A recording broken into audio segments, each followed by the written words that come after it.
Monsieur le directeur de cabinet représentant Madame le Préfet, Mesdames et Messieurs les représentants des services de l'État, Mesdames et Messieurs les élus, chers collègues, Mesdames, Messieurs, chers amis. Je suis particulièrement heureuse de vous accueillir ce soir pour partager avec vous ce moment de convivialité. L'an passé, après les événements du 7 janvier, certains ont dit que mes paroles à l'occasion des vœux de l'année 2015 avaient été prémonitoires. J'ai exprimé mes craintes devant la montée des extrémismes et les combats que nous devions mener pour endiguer cette marée de méconnaissance et de peur. Je disais mon attachement aux solidarités que nous devons préserver et mettre en place pour faire barrage aux individualismes grandissants. J'ai insisté aussi sur le rôle de l'éducation et les actions que la mairie met en place pour transmettre à nos enfants les richesses des savoirs indispensables à la réflexion et à l'esprit critique, base fondatrice de notre liberté. Quelques jours après, le 7 janvier, des meurtriers tentaient de détruire ce que nous défendons tous, la liberté de parole et de pensée, dans ce pays profondément laïque. Or, la laïcité se fonde sur la conviction que tout homme a la capacité et le droit à l'autonomie. Elle est le refus de toute oppression sur l'esprit et sur les sens. Elle combat tous les dogmatismes, toutes les aliénations, elle combat l'ignorance. La laïcité n'est ni neutralité ni abstention, elle est engagement pour la liberté de l'homme. Elle fonde les luttes contre toutes les inégalités, les exclusions, les injustices, les violences, pour la solidarité des hommes dans leur effort d'émancipation collective et d'épanouissement individuel, nous dit Jean-Claude Barbaran, secrétaire national du syndicat national des instituteurs jusqu'en 2001. Cet homme, qui a consacré sa vie à la défense de ce principe fondamental de notre société qu'est la laïcité, nous a quittés il y a 6 ans. Il serait sans doute attristé et effrayé comme nous tous par les événements que la France a subis le 13 novembre dernier. De nombreuses personnes tirent des sonnettes d'alarme, et depuis très longtemps, au sujet de notre société. Au-delà des attentats de novembre, nous devons sérieusement nous interroger. Il ne s'agit pas là de stigmatiser des personnes ou de trouver des responsables. Nous sommes collectivement responsables de ce qui arrive. Nous devons nous mettre collectivement au travail pour trouver des solutions.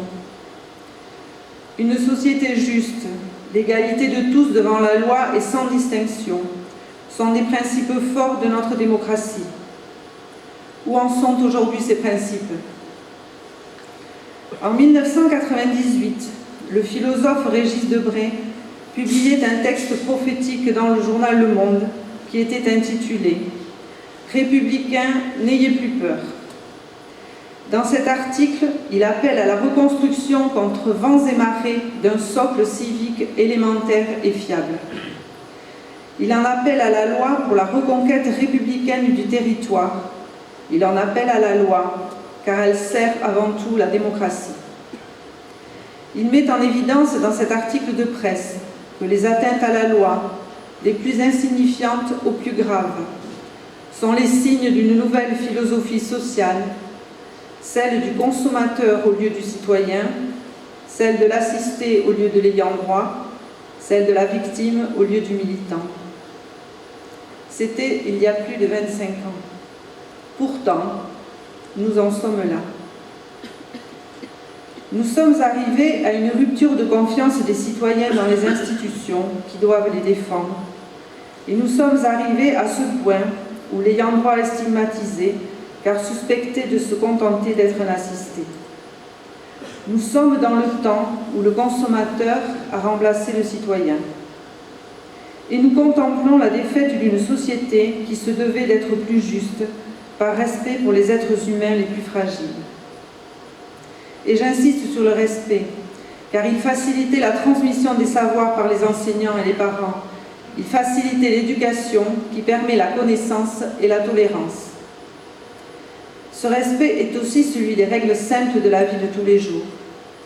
Le respect des règles dans le travail qui considère que tous les salariés ont des droits mais aussi des devoirs. le respect des entreprises et des individus pour la République, qui se doivent de payer leurs impôts dans le pays, car pour fonctionner, une démocratie a aussi besoin de moyens financiers. Le respect des lois, car elles sont le plus souvent créées pour protéger les personnes les plus fragiles. Régis Debray le disait il y a plus de 25 ans, ceux qui sauront conjuguer les nécessités du retour à la loi avec les exigences du progrès social auront gagné pour longtemps la bataille civique. Mais il semble que nous ayons perdu cette bataille et nous avons dorénavant une lutte civique à mener. Les armes déployées par la France éteignent le feu de la propagande propagée par des escrocs, entendus par des voyous qui commettent des attentats, ici et dans d'autres pays. En cela, la France est aidée par des pays soucieux de mettre un terme au ravage de ces voleurs parce que leurs actes menacent l'économie mondiale. Ne soyons pas naïfs. Les massacres, les viols et les destructions du patrimoine mondial de l'humanité ne sont pas les priorités des puissances internationales armées, sinon elles auraient agi depuis longtemps. La lutte civique que nous devons mener au quotidien, nous pouvons tous la faire ici et maintenant avec d'autres armes. C'est plus compliqué, cela demande des efforts permanents, cela demande un investissement personnel, individuel et collectif. Cette lutte doit permettre que chacun puisse avoir les moyens de vivre correctement. Elle doit permettre à chacun de pouvoir être considéré comme un être humain à part entière et d'accéder aux connaissances qui lui donneront les clés de son libre arbitre. Surtout, elle doit permettre à tous de pouvoir encore espérer en l'avenir, de croire en quelque chose de meilleur pour soi, pour les autres et pour nos enfants. Car enfin, quels sont les espoirs et les envies que nous transmettons aujourd'hui? Avoir toujours plus de richesses au détriment des plus démunis, l'espoir d'avoir une plus grosse voiture, une plus grande maison, un plus gros poste de télévision, le dernier téléphone à la mode ou encore le jeu vidéo qui permettra de tuer virtuellement le plus d'ennemis imaginaires. Quand nous savons que des personnes manquent cruellement de relations humaines, la solution est-elle dans toujours plus de technologie? N'allons-nous pas trop loin en voulant tout informatiser, allant jusqu'à créer des robots qui tiennent compagnie aux humains? Bien sûr, le progrès est indispensable. Il aide tous les jours des milliers de personnes à travailler ou à faire des économies. Mais les progrès techniques des siècles passés avaient pour objectif le progrès social. Et ce progrès social voulait dire plus de justice, plus d'éducation et plus de culture pour tous. Je ne veux citer qu'un exemple de ce que la France a su mettre en place grâce à ces principes. Nous avons fêté les 70 ans de la sécurité sociale en 2015. Cette avancée sociale a été mise en place grâce aux personnes qui avaient imaginé, préparé ce que serait ce dispositif, et cela pendant près d'un siècle avant sa création. Petit à petit, les responsables politiques et syndicaux ont travaillé et créé ce progrès social. Cela a été l'objet de luttes, de discussions et de débats. Et ceux qui portaient la volonté de protéger les populations face aux maladies et aux accidents ont gagné, pour le bien de tous et dans un esprit de solidarité. La sécurité sociale permet désormais à tous de pouvoir se faire soigner sans craindre de devoir payer toute sa vie des soins médicaux. Ce progrès social a été permis parce que des techniques développées dans les entreprises ont dégagé des ressources et du temps qui pouvaient être mis au service du plus grand nombre de personnes. C'est l'un des piliers de notre démocratie et un exemple de notre solidarité. C'est un modèle social que l'on nous envie dans le monde et sur lequel nous prenons exemple, comme ici à Saint-Paul lorsque nous créons la tarification sociale de l'eau sans augmenter le prix de l'eau, ou que nous permettons à tous d'accéder à une mutuelle de santé en mobilisant les mutuelles et en mettant des locaux à disposition. Le progrès social sur notre commune, c'est aussi le dispositif du lieu d'accueil parents-enfants, mis en place en collaboration avec la Caisse d'allocation familiale pour aider à la parentalité et qui permet des relations intergénérationnelles. Ce lieu a un tel succès que nous envisageons de l'ouvrir plus souvent. Le progrès social, c'est de permettre à tous de pouvoir lire. C'est la raison pour laquelle nous maintenons le prêt de livres à la bibliothèque à 5 € par an.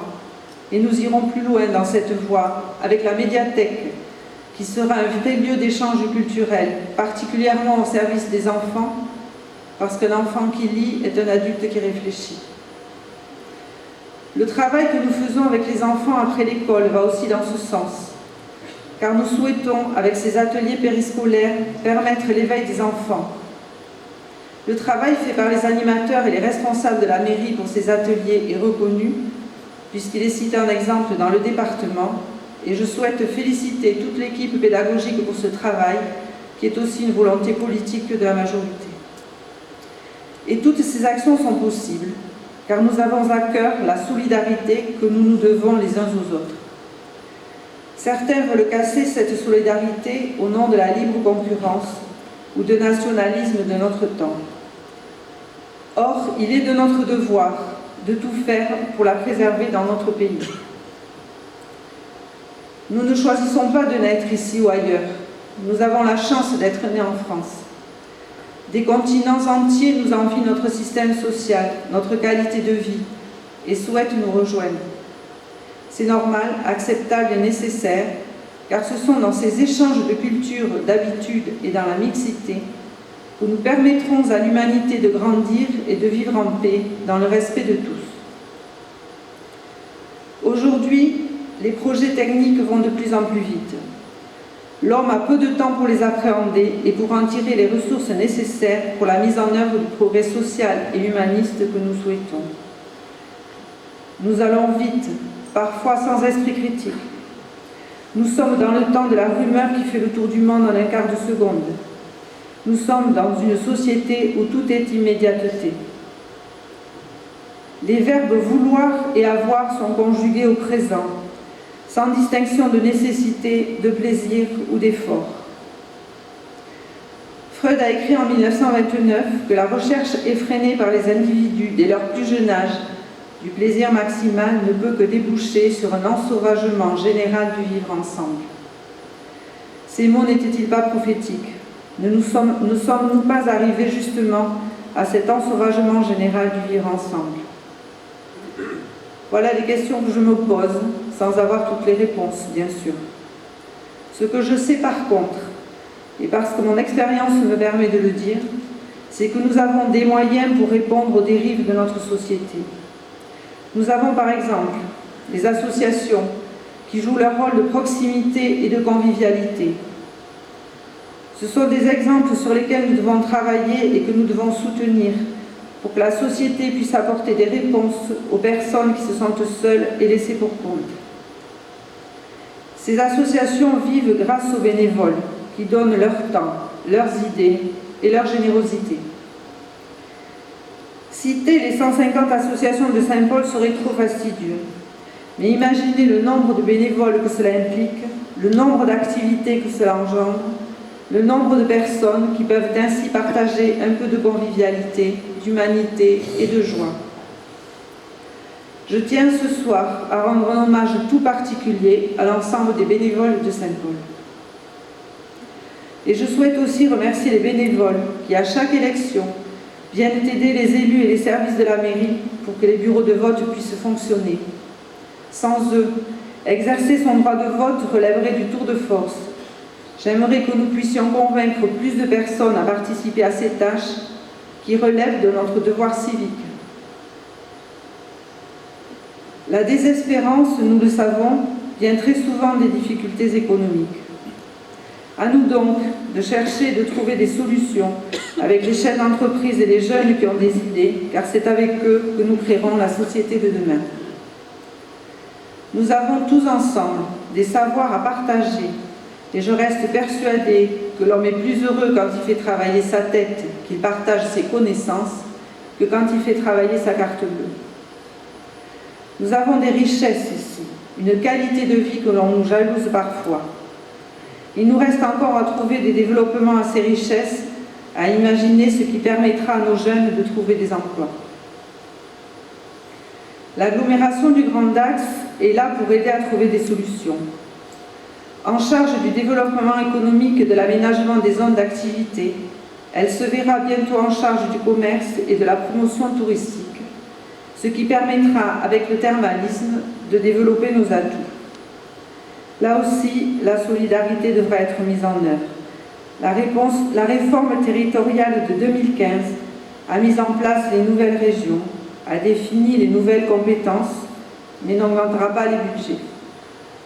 Nous devrons faire des choix avec les 20 communes de notre agglomération et j'espère que ces choix iront vers toujours plus de solidarité pour que les actions puissent perdurer, notamment dans le cadre du Centre intercommunal d'action sociale. Pour l'économie, d'autres développements se mettent en place et de plus en plus de systèmes coopératifs voient le jour et créent des emplois. L'économie sociale et solidaire est bien implantée dans notre département. Elle doit l'être encore plus dans notre agglomération. L'économie sociale et solidaire est basée sur les principes de la solidarité, l'entraide et la création d'activités nouvelles et responsables. Nous devons permettre que l'esprit de cette économie se développe et prospère. Et je peux le dire ce soir, je suis fière de ma ville et de mes concitoyens quand je vois le travail accompli par eux dans ces différents domaines, qu'ils soient associatifs ou économiques. Je suis fière des services de la mairie et de ses salariés, car je sais qu'ils ont à cœur le service public. Ils viennent de le confirmer en obtenant la certification ISO 9001 qui valide la démarche qualité de la commune pour améliorer les services rendus aux administrés. Une ville sportive aussi, et c'est important, car le sport est aussi une école de la vie. Je suis persuadée que notre plaine des sports qui sort actuellement de terre permettra de former encore plus de jeunes et surtout de leur donner confiance en eux. La confiance, c'est indispensable socle pour une vie équilibrée.